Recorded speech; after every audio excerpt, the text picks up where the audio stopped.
Mari kita buka Alkitab sama-sama di dalam 2 Korintus 2 ayat 14. Hari ini saya mau menyelesaikan pembahasan saya tentang tema kita untuk tahun ini. Dan nanti di khotbah-khotbah saya berikutnya saya mungkin akan menyinggung sedikit tetapi tidak sepenuhnya tentang tema kita. Di awal tahun saya berikan sebuah tema, saya berikan satu pesan Tuhan buat jemaat Tuhan. Bahwa tahun ini adalah Tuhan, di mana Tuhan akan membuka jalan buat saudara. Coba kasih salam kanan kiri, Tuhan buka jalan untuk kamu. Ya, bagi saudara yang masih mengalami masalah, saya percaya Tuhan buka jalan di dalam kehidupan saudara. Tuhan buka jalan di dalam ekonomi saudara. Tuhan buka jalan dalam pekerjaan saudara. Tuhan buka jalan dalam keluarga saudara. Tuhan buka jalan dalam perjodohan saudara. Ada yang amin, siapa yang keras itu tadi ya, maju ke depan.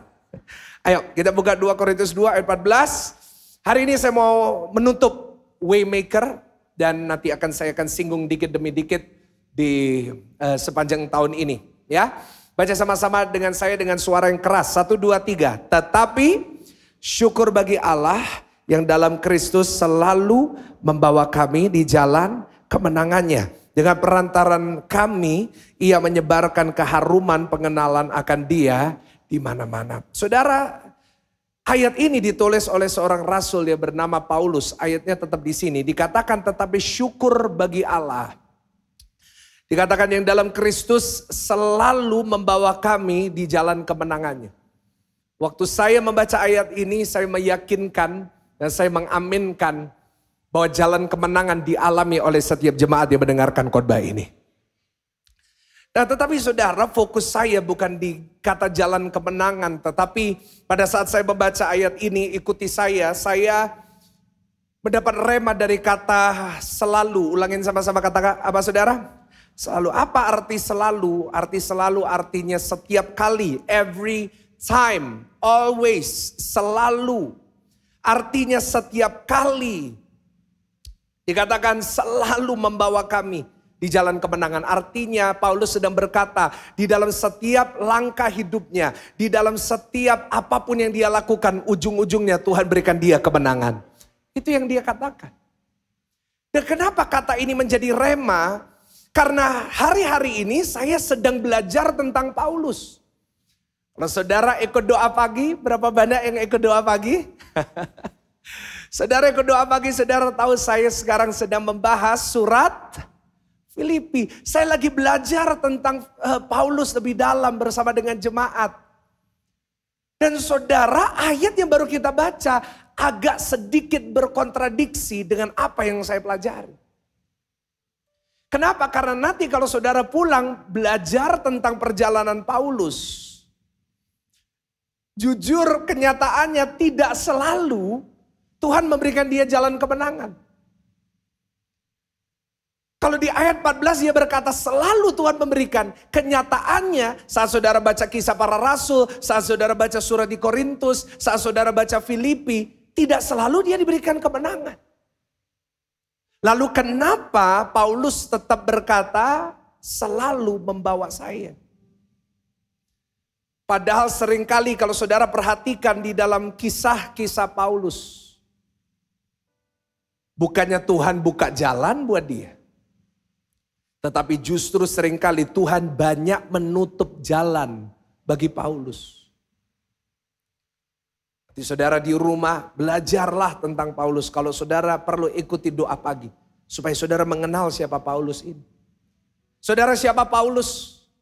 Paulus adalah seorang rasul yang hebat. Kalau saudara lihat di Alkitab kita ada perjanjian lama, ada perjanjian baru. Perjanjian baru ini 30% ditulis sama Paulus. Dia penulis terbanyak di perjanjian baru. Dia seorang Farisi, Bapak Ibu. Pernah dengar kata Farisi? Orang Farisi adalah kaum teolog yang terpintar di zaman Yesus. Mereka orang yang hafal Alkitab. Paulus pernah menyatakan dirinya, dia muridnya Gamaliel. Ulangin siapa saudara? Siapa Gamaliel? Gamaliel itu guru besar nomor 1 tentang Torah di seluruh Israel. Dan Paulus murid kesayangannya. Paulus itu hebatnya apa saudara? Dia punya double citizenship. Kalau zaman sekarang ada orang yang saudara pernah temui punya 2 paspor. Dia punya kewarganegaraan ganda. Saudara tahu yang namanya Paulus bukan hanya orang Yahudi asli. Tetapi Paulus juga warga negara Roma. Dan pada zaman itu kalau saudara jadi warga negara Roma, saudara punya banyak privilege yang luar biasa. Yang namanya warga negara Roma dia punya perlindungan. Seperti kalau hari-hari ini banyak orang ingin punya green card-nya Amerika. Saudara tahu Paulus adalah orang itu. Dia seseorang yang hebat. Dia berkata bahwa Tuhan pasti memberikan jalan kemenangan. Kata selalu muncul. Tetapi kenyataannya Tuhan tutup jalannya. Berkali-kali. Karena itu saya mendapatkan satu judul khotbah atau tema khotbah. Yang Tuhan ingin saya share kepada saudara sebagai penutup.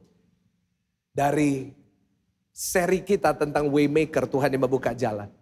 Yaitu saya beri tema dari khotbah pada malam hari ini.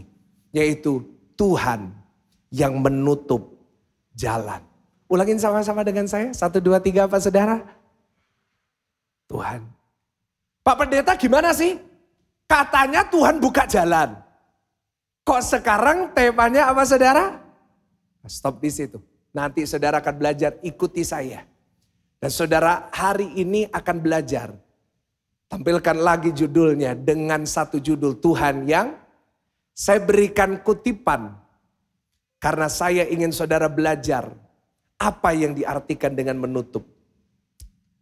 Saudara mungkin hal itu saudara juga rasakan Pak Pendeta. Hari Minggu saya dengarnya Tuhan buka jalan. Tetapi kenyataannya hari Senin kok beda ya Pak. Saya udah beriman loh Pak. Setiap khotbahnya Bapak saya aminnya paling keras. Tapi kenapa kok saya nggak ngalamin? Saudara saya mau beritahu. Yang paling sulit bagi jemaat adalah saat khotbah hari Minggu sama khotbah sama pengalaman dan realita hari Senin tidak sama. Ada jemaat yang bilang Pak Pendeta kalau saya hari Minggu itu seperti di kisah dongeng. Rasanya semuanya itu bagus. Tapi di hari Senin seperti saya bangun tidur dan melihat realita yang berbeda. Dan saudara, ya itulah kehidupan kita. Seringkali janji Tuhan belum digenapi dalam kehidupan kita. Dan itu hal yang biasa, kasih tahu kanan kiri, itu biasa. Belum semuanya, senggol-senggol, itu biasa. Bahkan saudara mungkin malam ini berkata, Pak Pendeta, Tuhan gak buka jalan. Tuhan justru apa? Menutup. Mana kebaikan Tuhan? Saudara dari kisah Paulus, dari pernyataan Paulus di sini, saya dapat satu pewahyuan gini. Kalau hari ini ada dari saudara yang malam ini datang dengan pintu yang tertutup, dengar saya baik. Seringkali Tuhan membuka jalan dalam kehidupan saudara dan saya. Dengan cara dia menutup jalan yang salah untuk saudara dan saya. Saya ulangin sekali lagi. Seringkali Tuhan membuka jalan bagi kita. Dengan cara apa? Ulangin saudara. Dia menutup jalan yang salah. Karena saya mau beritahu Tuhan kita memang maha kasih. Dia mengasihi saudara dan saya begitu dalam. Sama-sama tepuk dada saudara masing-masing katakan saya dicintai Tuhan. Tapi dia juga maha tahu. Dia mengasihi saudara dan saya, memberikan saudara dan saya kehendak bebas. Kita bebas memilih jalan hidup kita. Tetapi kenapa dia Tuhan yang mengasihi kita seringkali harus menutup jalan? Karena dia Tuhan yang juga maha tahu. Karena dia tahu seringkali ada dari kita yang memilih jalan hidup yang salah. Sehingga seringkali dia harus menutupnya. Karena itu saya mengatakan Tuhan seringkali buka jalan buat saudara dan saya. Caranya dia menutup jalan yang salah. Supaya saudara tidak makin terjerumus. Yang setuju katakan amin. Itulah Tuhan kita. Seringkali Tuhan tidak menjawab doa saudara dan saya. Bukan karena dia jahat. Tetapi karena dia maha tahu. Karena dia tahu apa yang saudara minta. Mungkin justru bukan memberkati tetapi menjerumuskan saudara dan saya. Karena itu seringkali dia harus dengan sengaja menutup jalan. Seringkali dia harus dia blok dulu pintunya. Dia kunci dulu pintunya. Supaya apa? Supaya saudara dan saya bisa sadar. Dan supaya saudara dan saya berbalik arah. Dan berada dan masuk ke jalan yang lebih benar. Yang setuju katakan amin. Pernah saudara nonton film horor? Zaman sekarang setan gak ada yang takut sama orang Kristen. Kenapa? Orang Kristen ke bioskop bayar 120.000 untuk nonton setan, saudara. Saudara pernah nonton film setan? Oh, di sini semuanya tontonannya cuma doa pagi GSJS dan Sela. Bangga sekali saya, saudara. Pernah nonton film horor? Saya dulu pernah diajak teman saya nonton. Film horor itu ngeri. Dan saudara, ada satu adegan saya ingat. Itu ada setan di balik pintu. Terus ada cewek nih. Dia kayak cewek gak ngerti apa-apa. Terus dia mau buka pintu. Di baliknya ada setan. Seluruh bioskop semuanya teriak. Ojo masuk. Padahal bisa dengar gak saudara? Bisa. Kenapa kita bilang jangan masuk? Karena kita apa? Tahu di balik pintu itu ada apa? Ada setan. Begitu juga dalam hidup kita. Kenapa seringkali Tuhan bilang kita, no. Enggak, aku jawab. Enggak, pintu aku enggak bukain. Kenapa? Karena Tuhan yang maha tahu di baliknya ada iblis, di baliknya ada kejatuhan. Tetapi karena dia mengasihi saudara dan saya, dia membukakan jalan yang baru. Supaya saudara dan saya tidak salah jalan. Dan seringkali, dan mohon maaf saya ralat, bukan seringkali, setiap kali. Kalau Tuhan yang buka jalan, pasti jalannya lebih baik buat saudara dan saya. Itulah Tuhan kita. Karena itu hari ini kita mau belajar. Dari Tuhan yang menutup jalan. Kenapa? Karena setiap kali Tuhan menutup jalan, belum tentu Tuhan itu jahat. Justru seringkali Tuhan punya alasan untuk dia menutup pintu dalam hidup saudara. Karena itu hari ini saya mau tutup khotbah saya dengan menunjukkan kepada saudara ada 3 peristiwa. Di mana Tuhan menutup pintu bagi Paulus. Dan dalam 3 peristiwa ini Tuhan sendiri yang turun tangan menutup. Kalau Tuhan sendiri yang turun tangan, ini berarti serius. Padahal Paulus berkata Tuhan selalu membawa jalan kemenangan. Tetapi itu lahir dari pintu-pintu yang tertutup. Nah, 3 peristiwa ini yang akan menunjukkan kepada saudara dan saya. Kenapa Tuhan menutup jalan? Seringkali dalam kehidupan kita. Yang pertama kita buka Kisah Para Rasul 9. Ayat 3 sampai 8. Ikuti saya di dalam Kisah Para Rasul 9 ayatnya ke-3 sampai 8. Dikatakan dalam perjalanan ke Damsyik. Ketika ia sudah dekat kota itu. Tiba-tiba cahaya memancar dari langit mengelilingi ia. Ia rebah ke tanah dan kedengaranlah oleh satu suara yang berkata kepadanya, Saulus, Saulus. Maksudnya Paulus. Tetapi namanya belum diubah oleh Tuhan. Namanya Saulus, Saulus. Mengapa engkau menganiaya aku? Jawab Saulus, siapakah engkau Tuhan? Katanya, akulah Yesus yang kau aniaya itu. Tetapi bangunlah dan pergilah ke dalam kota. Di sana akan dikatakan kepadamu apa yang harus kau perbuat. Maka termanggu-manggulah teman-teman seperjalanan. Karena mereka memang mendengar suara itu.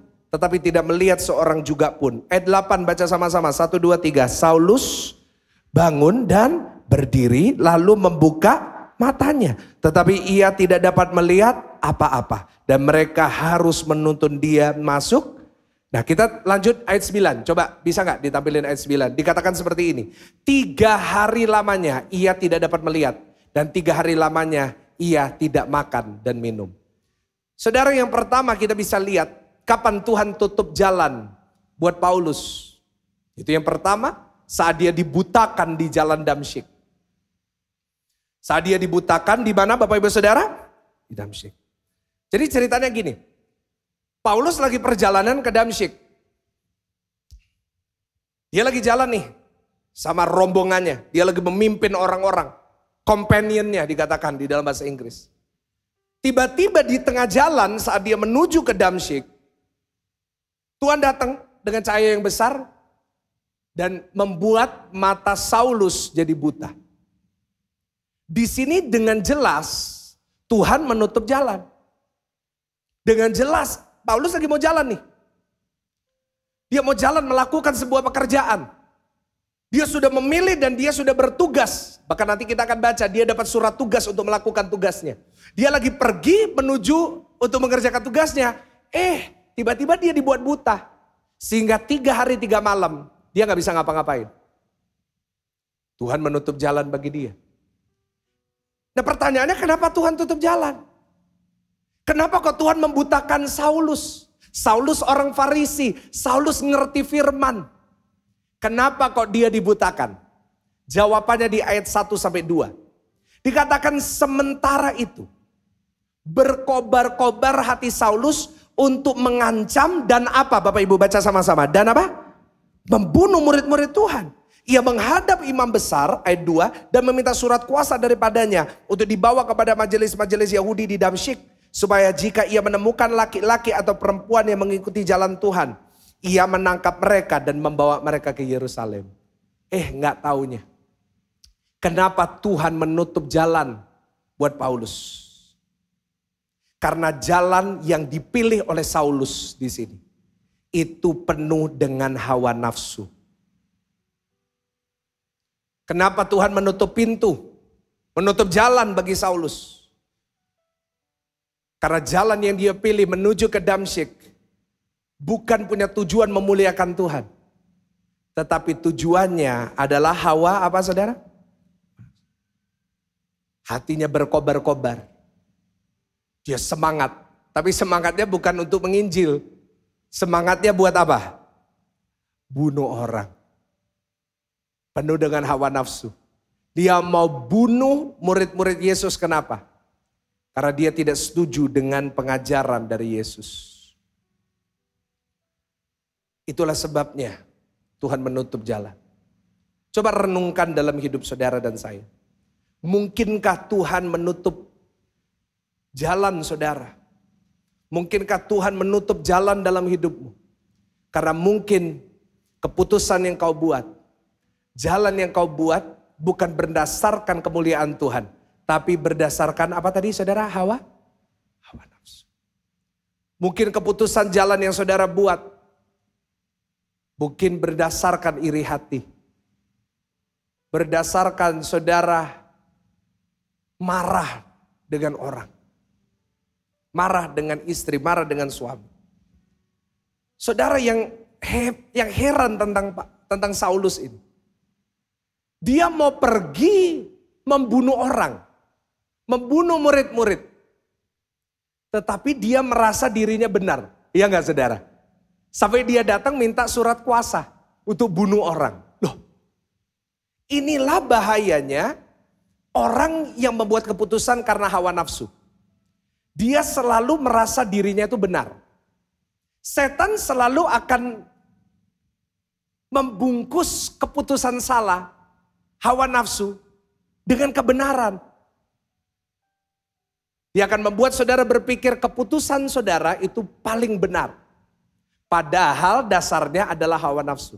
Contoh paling gampang di dalam Alkitab. Ada anak bungsu. Dia datang ke ayahnya. Minta apa? Warisan. Setengah harta papanya diminta. Sekarang saya tanya bapak-bapak di sini yang punya anak. Anak saudara umur 20 tiba-tiba satu hari minta setengah dari harta saudara. Saudara apain dia? Hah? Kemarin saya khotbah di Jakarta ada yang bilang saya gorok dia pak. Diapain saudara? Jemaat Surabaya ini kalem-kalem saudara ya. Saya doakan dan urapi dia. Hebat. Tapi saudara, kalau benar-benar itu terjadi mungkin saudara udah marah, udah bentak dia. Tapi anak ini herannya dia gak ngerasa salah loh. Dia sadarnya waktu dia udah di kandang babi. Itulah orang yang membuat keputusan karena hawa nafsu. Hawa nafsu itu selalu membutakan. Ulangin, hawa nafsu selalu apa? Lot milih apa? Lot memilih tanah yang sebelahnya Sodom dan Gomora. Kenapa? Abraham suruh Lot pilih kamu mau tanah yang mana? Lot memilih, dia lihat tuh, hawa nafsunya, bagus tuh. Tanahnya sebelahnya Sodom dan Gomora. Apa yang terjadi? Saat dia pilih berdasarkan hawa nafsu, sampai di sana, dia pindah dekatnya Sodom dan Gomora. Sodom dan Gomora itu banyak LGBT. Kumpul di situ, akhirnya apa yang terjadi? Lot ditaksir sama beberapa om-om. Lihat, Lot boleh juga ya. Lot punya 2 anak perempuan, gak dianggap, yang dianggap papinya. Saudara, saya mau tegaskan kembali, GSJS punya prinsip kita tidak setuju dengan LGBTQ. Karena saya percaya Tuhan menciptakan Adam dan Hawa, bukan Adam dan Edi. Amin, saudara. Ada yang mau menentang di sini? Silakan maju ke depan, kita foto bersama. Tapi lihat, Lot kehilangan seluruh hartanya. Kenapa? Keputusannya berdasarkan Hawa, tapi dia merasa benar. Nah, inilah bahayanya. Jadi hari ini mungkin Tuhan mau ngingetin saudara. Coba periksa balik. Keputusan saudara, yang saudara lakukan ini karena hawa nafsu atau karena alasan apa coba? Saudara kadang-kadang merasa benar, tapi karena hawa nafsu itu. Nah, contoh, bapak-bapak. Selingkuh benar atau salah? Bu, gak usah ikut-ikut bu, saya kan ngomong sama bapak-bapak. Bu. Pak, selingkuh benar atau salah? Ada bapak-bapak yang bilang, Pak Pendeta sebentar. Lihat konteksnya, konteks. Jadi bukan cuma ayat Alkitab, ada konteks. Selingkuh, iya Pak Pendeta, istri saya tidak pernah memenuhi kebutuhan saya. Terus saya mau gimana Pak Pendeta? Istri saya nggak bisa, terus mau gimana? Merasa dirinya paling apa? Benar. Anak-anak muda, oh hati-hati. Saya mau tanya anak-anak muda, hubungan seks sebelum nikah benar atau salah? Siapa yang jawab benar maju ke depan, ayo kita foto bersama lagi. Saya hari ini mau ajak banyak orang foto, ayo. Salah. Tapi banyak anak-anak muda merasa benar. Ya Pak Pendeta gimana ya? Pak Pendeta coba renungkan. Suruh pendeta renungkan. Pak Pendeta coba renungkan. Orang kalau mau beli mobil kan test drive dulu. Najis bro. Masa manusia digambarkan seperti mobil. Ada anak muda cewek-cewek datang, Pak Pendeta puji Tuhan saya mau bersaksi. Saya pikir saksi, iya Pak Pendeta saya udah pacaran 4 tahun hubungan seks sebelum nikah. Puji Tuhan belum hamil. Saya juga gak bisa ngomong apa-apa saudara waktu dia bilang gitu. Masa saya juga mau puji Tuhan lanjutkan. Ya gak mungkin saudara. Bu, ngelawan mertua bener atau salah? Mertua gak usah ikut jawab. Bu, ngelawan mertua, gak menyapa mertua, bener atau salah? Salah. Tapi ibu-ibu ada ngomong, Pak Pendeta gak tahu konteksnya. Konteks lagi. Pak Pendeta gak tahu. Saya ini Pak Pendeta coba ngadepin mertua saya 1 hari aja. 1 hari di kursi, di posisi saya. Saya ini udah makan ati, rempelo, usus. Paha, dada, semua udah dimakan. Gak ada lagi mau dimakan, saya gak tahan. Bu. Kalau engkau membuat keputusan karena hawa nafsumu yang marah, yang kepahitan, yang saudara benci. Ingat, ujung-ujungnya pasti kehancuran. Bapak Ibu, saya sebagai gembala, saya punya otoritas untuk mengingatkan jemaat yang saya gembalakan. Hati-hati dengan keputusan yang saudara buat karena hawa nafsu. Yang setuju katakan amin. Paulus berangkat ke Damsyik. Keputusan itu dia merasa benar, padahal itu karena hawa nafsunya dia, karena dia marah sama orang-orang yang mengikut Yesus. Saya mau ingatkan Pak, jangan buat keputusan saat marah. Setuju nggak sama saya? Hati-hati. Pengkhotbah 10 ayat 4. Gini, orang kalau membuat keputusan waktu lagi marah Pak, pasti ujung-ujungnya banyak salahnya. Setuju nggak sama saya? Pengkhotbah 10 ayat 4. Baca sama-sama dengan saya. 1, 2, 3. Jika amarah penguasa menimpa engkau, jangankan meninggalkan apa? Tempatmu. Karena kesabaran mencegah kesalahan-kesalahan apa? Besar. Jadi kalau saudara marah buat keputusan banyak kesalahan. Tapi kalau saudara sabar, keputusannya seringkali benar. Coba ngomong sama kanan kiri. Sabar. Ada ibu di situ suaminya dikeplak, sabar. Ibu jangan bu. Orang kalau membuat keputusan bukan karena hawa nafsu. Pasti dia buat keputusan yang benar. Orang yang buat keputusan karena tamak. serakah. Keputusannya seringkali benar atau salah? Berapa banyak tahun lalu banyak uangnya orang sampai berapa ratus triliun. Dibawa lari toh. Udah dibawa lari baru minta doa. Pak Pendeta doain. Kenapa? Uang saya 4 miliar dia ditipu. Oh ya?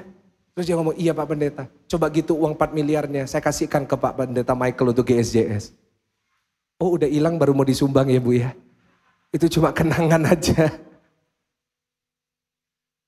Berapa banyak tahun lalu, mungkin mohon maaf kalau saudara korbannya. Tapi berapa banyak orang karena dia lihat tuh, waduh, oh iya ya, enak ya, gak perlu kerja dapat duit loh.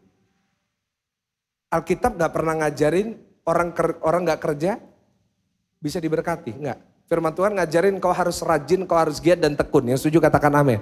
Ada orang salah ngartikan ayat apa? Ada ayat yang ngomong gini, Tuhan memberkati yang dicintainya waktu tidur. Jadi ya udah Pak Pendeta lagi gitu aku tak tidur yang banyak, beno diberkati. Oh ampuni dia sebab dia tidak tahu apa yang dia perbuat. Artinya kerja saat tidur pun dia diberkati. Tapi lihat, hawa nafsu, lumayan ya, enak ya. Hawa nafsunya yang memimpin dia, membutakan dia. Keputusannya salah. Paulus juga gitu, Saulus. Dia merasa benar, padahal gak benar. Karena hawa nafsu. Karena itu Tuhan sengaja apa? Menutup.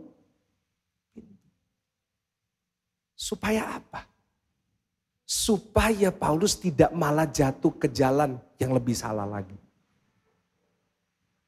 Pada saat dia jalan di Damsyik, dia hanya bunuh 1 orang dulu.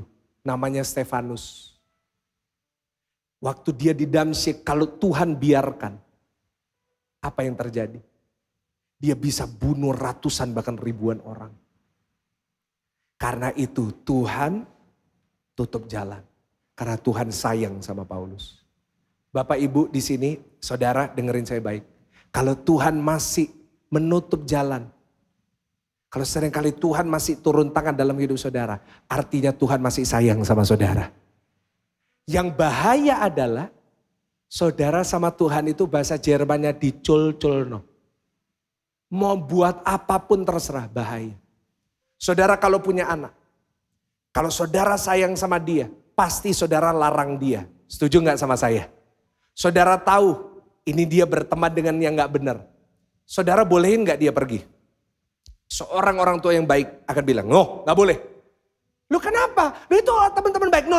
Papa yang tahu, gak boleh. Tapi yang bahaya adalah saat orang tua bilang, terserah kamu, urusan dewi hidupmu. Saya mau tanya, saudara sama Tuhan masih mau disayang? Atau mau Tuhan ngomong kepada saudara, urusan dewi, mau yang mana? Kalau saya masih mau disayang sama Tuhan. Karena itu saya gak boleh kecewa saat jalan ditutup, karena mungkin jalan itu ditutup karena kesalahan saya. Tetapi Tuhan kita menutup jalan. Memang dia menutup jalan. Jalan yang salah. Tetapi dia memindahkan kita. Dia sebagai gembala memindahkan kita ke jalan yang benar. Kepada kebenaran dan berkat dan mujizat Tuhan. Kasih tepuk tangan dulu ya paling meriah buat Tuhan. Itu. Jadi ingat. Introspeksi diri. Introspeksi jalan keputusan. Apakah keputusanku ini berdasarkan hawa nafsu atau untuk kemuliaan Tuhan. Yang kedua. 2 Korintus 12 ayat yang ke-7 sampai 8. Nah saya mau tunjukkan kepada saudara ini. 2 Korintus 12 ayat 7 sampai 8. Dan supaya aku jangan meninggikan diri karena pernyataan-pernyataan yang luar biasa itu. Maka aku diberi suatu, apa Bapak Ibu Saudara? Duri di dalam dagingku, yaitu seorang utusan iblis untuk mengocok aku. Supaya aku jangan meninggikan, baca sama-sama ayat 8, 1, 2, 3. Tentang hal itu aku sudah berapa kali? Ulangin. Aku sudah berapa kali? 3 kali berseru kepada Tuhan supaya utusan iblis itu apa? Ini yang kedua, di mana Tuhan sendiri menutup jalan buat Paulus, yaitu saat dia diberi duri di dalam daging. Saat duri ini nggak diambil. Rasul terbesar tadi di ayat 8, aku 3 kali berseru minta sama Tuhan, nggak dikabulin. Durinya apa di sini? Ada yang menerjemah duri ini mungkin penyakitnya, karena Paulus katarak. Paulus matanya kabur, nanti saudara baca di dalam suratnya. Ada yang bilang duri ini adalah orang-orang yang dikirim iblis untuk ganggu pelayanannya dia. Gak ada yang pasti. Kita gak tahu ini apa. Ada orang yang dedes saya, Pak Pendeta, saya mau tahu dengan jelas siapa dan apa duri ini. Jawaban saya selalu sama, jangan kepo. Ini kan durinya Paulus, biar durinya Paulus mengurus durinya Paulus, uruslah durimu sendiri. Ngomong sama kanan kiri, urus durimu sendiri. Gak usah kepo. Orang itu kadang-kadang ya, orang Indonesia ini nomor satunya apa saudara? Kepo. Saudara pelaku atau korban? Kepo. Saya ini paling suka dikepoin. Ya kan? Tentang rambut aja dikepoin. Pastor hari ini jambulnya kok agak ke kanan. Loh apa urusan saudara sama jambul saya? Pastor jasnya baru ya? Loh pastor jasnya beli di mana? Bukan urusan saudara. Senggol kanan kiri jangan kepo. Jadi biar duri ini urusan durinya Paulus. Kita semuanya punya duri. Yang mengganggu kita. Nah tapi fokusnya adalah kenapa Tuhan tidak menyembuhkan. Kenapa Tuhan gak ambil? Kenapa Tuhan tidak buka jalan? Jawabannya sederhana. Di ayatnya yang ke-7. Baca sama-sama. Dia yang ke-7. Ayat 7. Sama-sama. 1, 2, 3. Dan supaya aku jangan apa? Nah di sini. Kenapa seringkali Tuhan menutup jalan? Supaya kita tidak jadi sombong. Senggol kanan kiri. Jangan sombong-sombong. Ada orang-orang sombong gak di sini? Ada orang sombong? Maju ke depan. Jangan senggol-senggolan. Sesama tukang sombong dilarang saling mendahului. Paulus kalau tidak diizinkan pintunya ditutup. Dia akan jadi sombong. Dia punya banyak alasan sombong. Kalau saudara kau doa pagi pasti tahu maksud saya. Filipi 3. Filipi 3 mengatakan apa? Dia ngomong gini, aku ini orang Israel, aku ini orang Yahudi asli, aku muridnya siapa tadi saudara? Gamaliel benar. Aku ini orang Roma, aku ini orang ini.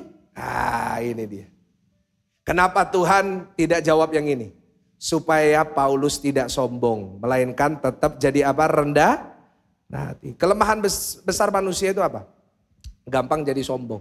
Dikit-dikit punya duit dikit, jalannya udah lain. Pakai mobil bagus dikit, di parkiran udah gak terima. Buka kaca melotot. Ada di sini yang sama waiter gitu, atau sama orang gitu sombong. Kamu gak tahu aku siapa. Dia sendiri lupa gimana orang lain. Kamu gak tahu kenalanku siapa. Wah tak panggil lo, tak telepon lo. Kalau saya jawab silakan ditelepon. Paling ya gak diangkat saudara. Jangan sombong ya. Setiap orang itu punya bibit sombong. Gak bisa dihindari. Saya pun juga ada bibit sombong. Saya selalu berusaha, saya selalu itu bersihkan hati saya. Gak boleh sampai ada bibit apa saudara? Dulu saya pernah. Sekali saya tuh pernah ditegur sama Tuhan tentang ini. Saya lagi makan sama satu pendeta kan di restoran di Surabaya. Saya lagi makan berdua gitu. Lagi makan, lagi ngobrol, tiba-tiba di meja sebelah, di meja agak jauh itu, ada orang ngeliatin meja kita. Saya GR saudara. Pasti dia kenal saya. Dia liatin saya, saya udah bersihin. Saya udah ngelurusin brewok saya saudara, saya sisir. Dia lihat saya, wah ini dia kenal nih, gereja 1 jam saja. Tiba-tiba dia berdiri, jalan ke meja saya. Wah dalam hati, pasti minta foto sama saya. Dia deket, saya berdiri. Dia nyapa pendeta di depan saya. Saya lihat itu, saya pelan-pelan, duduknya pelan-pelan. Gak langsung, saya pelan-pelan duduk. Dia ngelihat, dia duduk. Terus tiba-tiba dia lihat saya pikir mau nyapa saya. Mas, tolong fotoin mas. Saya seumur hidup gak pernah semalu itu saudara. Saya pikir dia mau jawab foto, malah saya yang disuruh fotoin saudara. Saya bilang, ya bu, tak fotoin bu. Hati-hati, senggol kanan kiri, jangan GR. Ada orang itu bergaya dikit, pakai baju barang dikit, bergaya kemana. Ini semua orang ngapain sih lihat aku, ngapain sih? Nggak ada yang lihat saudara. Jangan sombong-sombong. Setuju katakan amin. Apa cirinya orang sombong? Tidak mau mendengarkan orang lain. Di sini ada bapak-bapak yang nggak pernah mau dengerin istri. Kamu tuh taunya cuma masak, mana maca, nggak usah kakean. Nggak usah dilanjutin saudara. Gak usah banyak ngomong. Ada di sini anak-anak muda gak mau dikasih tahu sama orang tuanya. Dikit-dikit ngelawan orang tua, mama udah zamannya udah lain. Itu zamannya Siti Nurbaya, sekarang zamannya Just No Limit, Siska Kol, beda. 2, ciri orang sombong merasa dirinya paling benar. Pasti dirinya paling benar, yang lain itu salah semua. Ada gak orang kayak gitu? Jadi merasa dirinya tuh gak ada salahnya gitu. Dan yang ketiga, suka merendahkan orang lain. Kumpul sama orang kerjanya cuma ngomongin orang. Tahu gak ini? Ini hati-hati. Saat kita udah mulai jadi sombong, nanti Tuhan yang tutup jalan. Kenapa? Karena firman Tuhan berkata, terkutuklah orang yang sombong. Itu Tuhan yang bilang, Tuhan tidak bisa menarik perkataannya sendiri. Karena itu supaya saudara tidak jatuh ke dalam kutuk lebih dalam lagi. Saat saudara mulai sombong, Tuhan tutup. Karena itu jawaban Tuhan terhadap Paulus apa? 2 Korintus 12 ayat 9. Tetapi jawab Tuhan kepadaku, baca sama-sama 1, 2, 3. Cukuplah kasih karuniaku bagimu, sebab justru dalam kelemahanlah kuasaku menjadi sempurna. Sebab itu terlebih suka aku bermegah atas kelemahanku, supaya kuasa Kristus turun apa? Itu. Tuhan jawab, enggak, cukup kasih karuniaku bagimu. Dalam kelemahanmu kuasaku jadi sempurna. Artinya apa? Tuhan mau ngingetin Paulus lewat durinya. Jangan mengandalkan kekuatanmu sendiri. Siapa orang sombong? Orang yang mengandalkan kekuatannya sendiri. Mungkin ia menutup jalan saudara karena seringkali saudara lebih mengandalkan kekuatan diri saudara daripada Tuhan. Hati-hati saat saudara mulai meremehkan ibadah. Hati-hati saat saudara mulai meremehkan yang rohani. Saudara mulai tidak doa dalam pekerjaan saudara. Hati-hati saat dalam pelayananmu engkau sudah mulai gak doa. Engkau merasa udah terbiasa. Engkau merasa udah pengalaman jam terbang tinggi. Dengar baik. Tuhan pasti menutup jalan bagi orang yang mulai sombong. Karena itu belajarlah jadi orang yang rendah hati. Karena firman Tuhan berkata orang yang rendah hati akan diangkat oleh Tuhan. Kasih tepuk tangan dulu yang paling meriah buat Tuhan. Pemain musik silakan naik. Kisah Para Rasul 16 ayat yang ke-23 sampai 25. Ada 2 kali tadi kita udah bahas. Kapan Tuhan menutup jalan? Saat dia berada di jalan Damsyik. Kenapa? Karena keputusannya berdasarkan hawa nafsu. Dan yang kedua saudara. Tuhan menutup jalan. Bagi Paulus kapan? Saat dia. Kita barusan membaca. Saat dia diberi duri dalam daging dan Tuhan tidak mengambilnya. Supaya dia tidak sombong. Lalu Pak Pendeta kalau saya sombong. Lalu Pak Pendeta kalau saya ini terlanjur pakai hawa nafsu. Kalau saudara mau bertobat. Kalau saudara mau berbalik kepada Tuhan. Tuhan merubah yang buruk jadi baik. Yang mestinya mencelakakan. Tuhan akan ubah untuk kemuliaannya. Asal bertobat. Ya saudara yang sombong bertobat hari ini. Gak apa-apa nanti Tuhan pasti buka jalan. Saudara yang terus nurutin hawa nafsu asal saudara bertobat.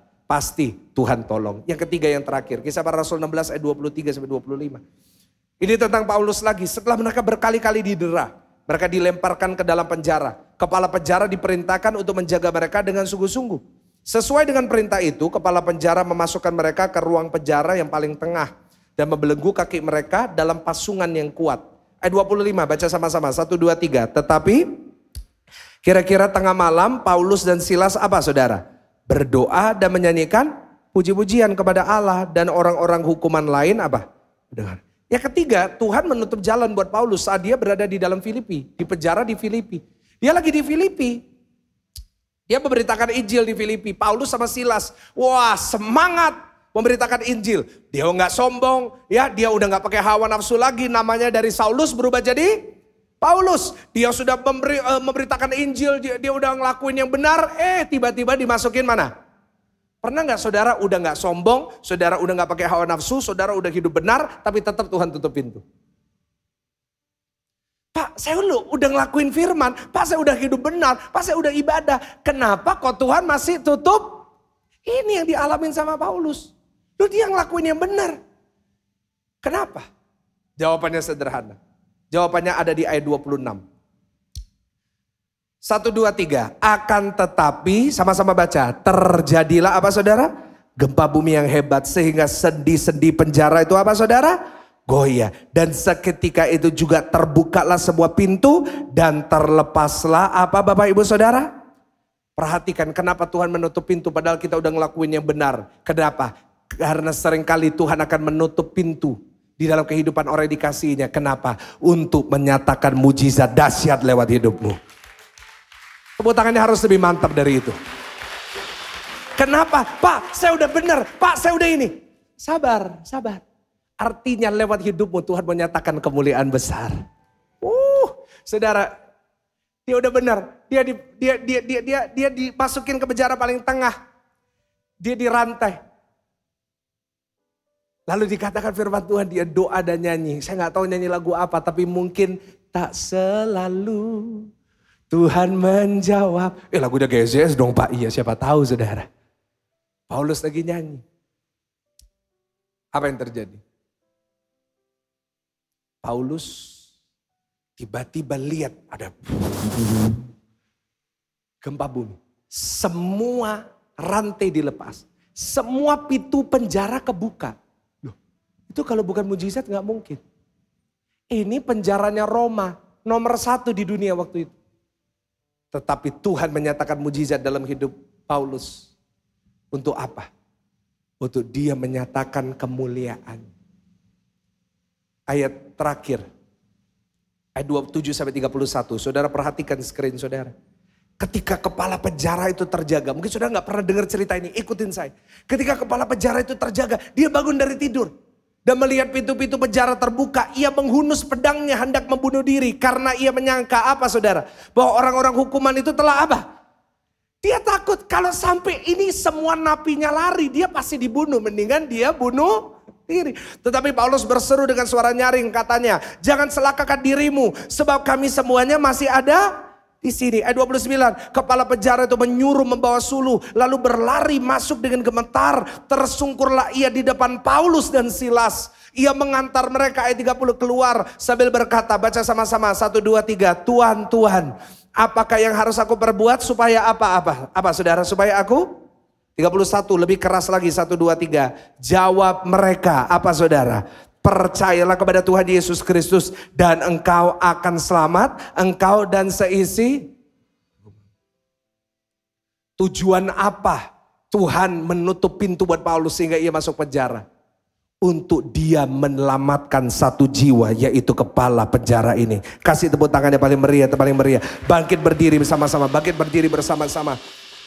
Dia akan menyatakan mujizat dalam hidupmu supaya engkau bisa jadi berkat buat orang lain. Yang setuju katakan amin. Ayat 32, ayat terakhir. 1 2 3. Lalu mereka apa Bapak Ibu Saudara? Memberitakan firman kepadanya dan kepada semua orang yang. Nanti kalau saudara baca surat Filipi, kita di doa pagi lagi bahas surat Filipi. Tahukah saudara bahwa awal mulanya gereja Filipi, awal mula gereja Filipi yang membantu pelayanan Paulus, yang akhirnya mendukung pelayanan Paulus secara financial. Tahukah saudara bahwa gereja di Filipi dimulai pada hari di mana kepala penjara ini bertobat. Tuhan itu kalau melakukan sesuatu selalu untuk kemuliaannya. Apa yang terjadi? Kelihatannya Tuhan menutup pintu buat Paulus dan Silas dirantai. Tetapi lewat mujizat malam hari itu. Saya yakin bukan hanya kepala penjara, tetapi setiap orang di dalam penjara mereka semua bertobat. Biarlah lewat kehidupan saudara. Mungkin Tuhan hari ini mengizinkan pintu tertutup supaya engkau mengalami sesuatu besar dalam hidupmu, tapi dengar baik. Biarlah lewat kesaksian hidupmu, engkau bisa membawa jiwa-jiwa kepada Tuhan Yesus. Kasih tepuk tangan dong buat Tuhan Yesus. Kau bisa bawa jiwa kepada Tuhan Yesus. Apa bahan kesaksian kita? Kalau kita tidak pernah mengalami pintu yang tertutup. Tapi apapun yang Tuhan izinkan tertutup dalam hidup saudara, Tuhan ubah menjadi kesaksian. Saudara tahu GSJS bisa 3 tahun, kita bisa berada di tempat ini. Saya bersyukur sama Tuhan sepanjang hari ini ibadah kita penuh semua, kursinya udah gak cukup. Saudara tahu, gereja ini lahir dari pintu-pintu yang tertutup. Gereja ini bukan hanya 3 tahun, tapi sebelumnya kita di Ciputra World.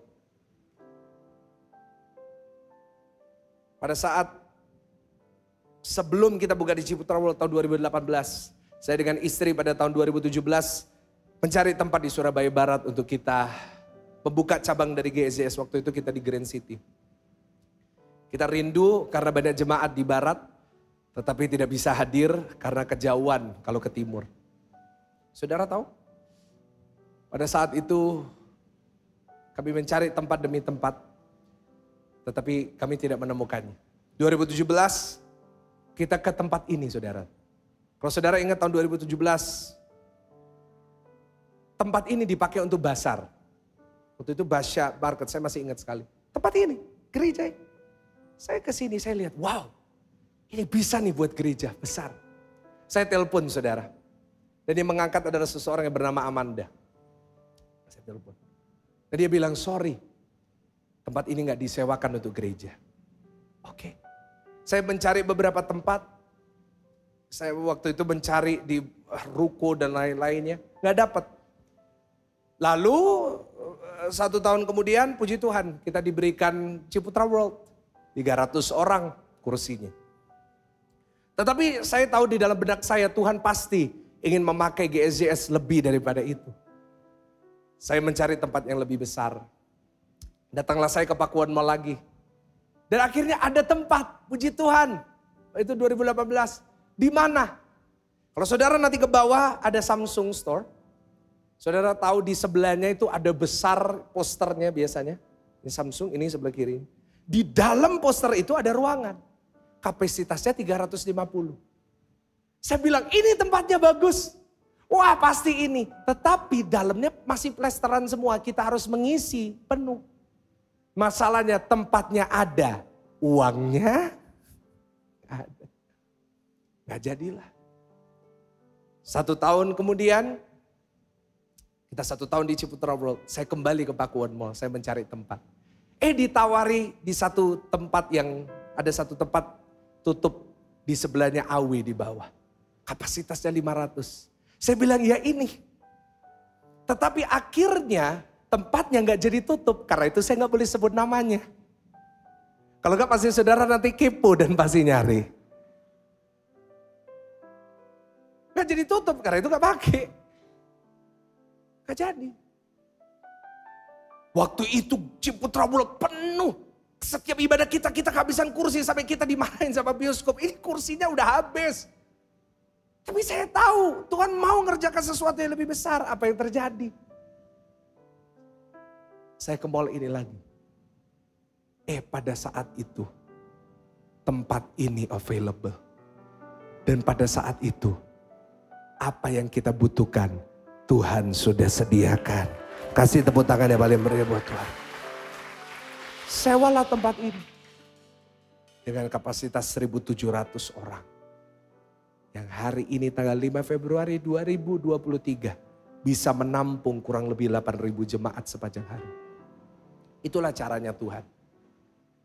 Mungkin tidak selalu Tuhan buka jalan. Tapi di waktu yang tepat. Pasti Tuhan buka jalan. Apapun pintu yang tertutup dalam hidup saudara, gak apa-apa. Tuhan sedang sediakan pintu yang lebih baik.